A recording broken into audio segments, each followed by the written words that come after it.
Hello, hello. This is Brent back with another edition of Near Mint Musings.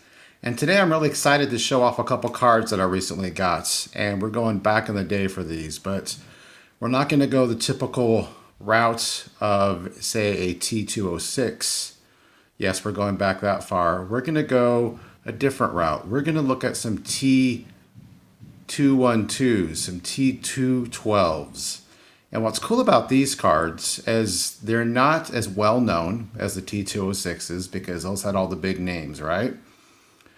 The T212s that were done by Obak, O-B-A-K cigarettes, focused on just one small section of the United States and primarily with players who didn't even make it into the big leagues. And if they did, they were small, short stints, with the exception of a couple players that were involved with the Black Sox scandal. They were pretty much unknown players.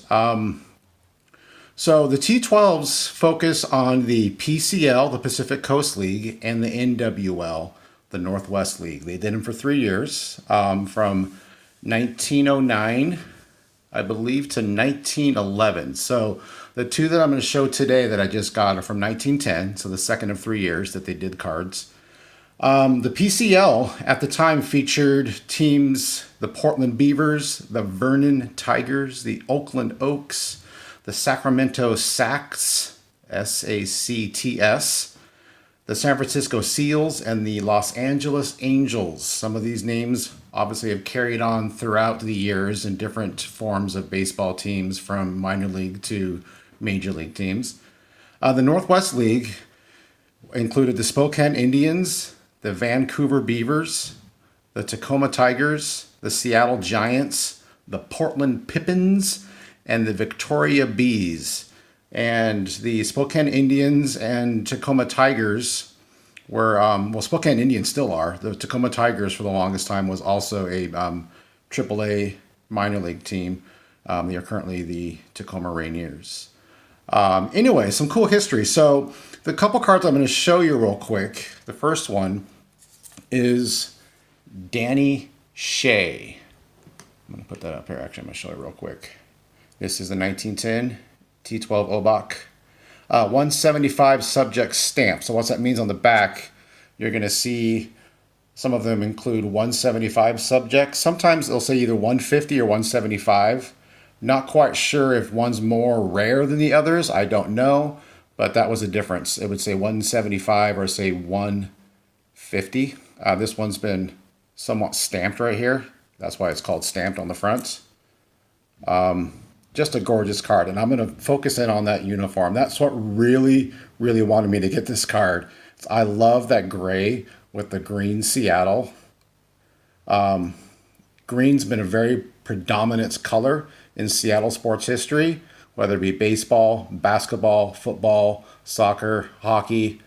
Green's always been involved in some type of shade, and this is just a gorgeous, gorgeous uniform. I was thinking this would be really cool for the Mariners to go real retro and go back. I know the Minnesota Twins did that with the Washington Senators from back in the day. It'd be kind of neat if the Mariners could do the same. Anyways, gorgeous, gorgeous card. Not a whole lot to talk about with Danny Shea. He played from 1898 to 1916. All of those years, all of those games as a catcher were in the PCL or the NWL. This, again, is him with the Seattle Giants in the Northwest League. Second card I'm going to show you is from Tacoma, 1910 T12 Obak. Kurt Coleman, third baseman. He played for the University of Oregon. Fun fact, he's the first professional player to come out of the University of Oregon, the first Beaver to come out from that university. He played from 1906 to 1911 in the PCL, and then again from 1913 to 1915.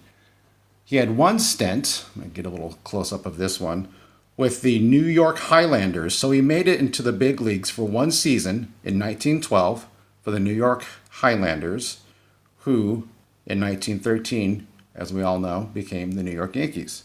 So he played on the last year they were called the Highlanders. There he is, Kurt Coleman.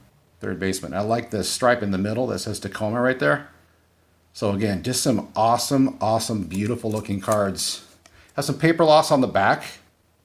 But with these old cards, this one looks pretty dang good. It's got a crease right here. Sorry, zoom in on that. But for the most part, it looks really, really good for a 1910 card, right?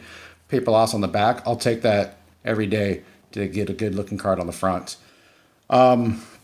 Just really, really cool cards, rich history. I'm really kind of diving deeper into baseball history up in my neck of the woods here in the Pacific Northwest. And this is really where it started. These players that played in these leagues back before the major leagues hit the West Coast, this is what they had, right? If you were good enough or able to travel to the Midwest or the East to play baseball, you could, but obviously a lot of them couldn't afford it, so this was the best they could do. So they just kind of hung out on the Pacific Coast and up in the Northwest League.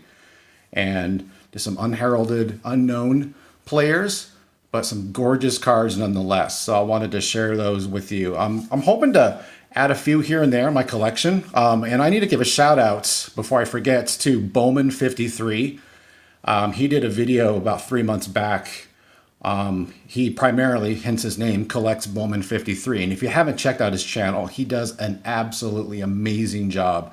They are some of the best looking videos I've seen in the card collecting community, just polished and just gorgeous. I mean, I need to pour myself a nice scotch, pull up a chair next to the fire, and just put his videos on auto and just watch him for a couple hours, because he really highlights every single card in that collection and gives some stats and some information about those players. And it's a great channel. I'll link him below where you can check him out if you haven't already. But anyways, he did a video on pre-war and showcased some of these cards as well. And it was cool. I found that video after I had just found these cards on eBay. So I was talking to him about that, and just a really cool thing. And like him, I'm going to add a couple of these here and there if I can, if the price is right. They are considerably more affordable than some of the T206s. But again, more obscure players, but beautiful cards nonetheless. And especially up here in the Pacific Northwest, this is really cool. That adds to the history and lore of baseball. So that's all I had to share with you today. I wanted to show you these cool pickups again. I'm going to give you one more beautiful look at this card, because I just have been staring at it and can't get enough of this card. Until next time, Brent, Near Mint Musings. Have a good day, everyone.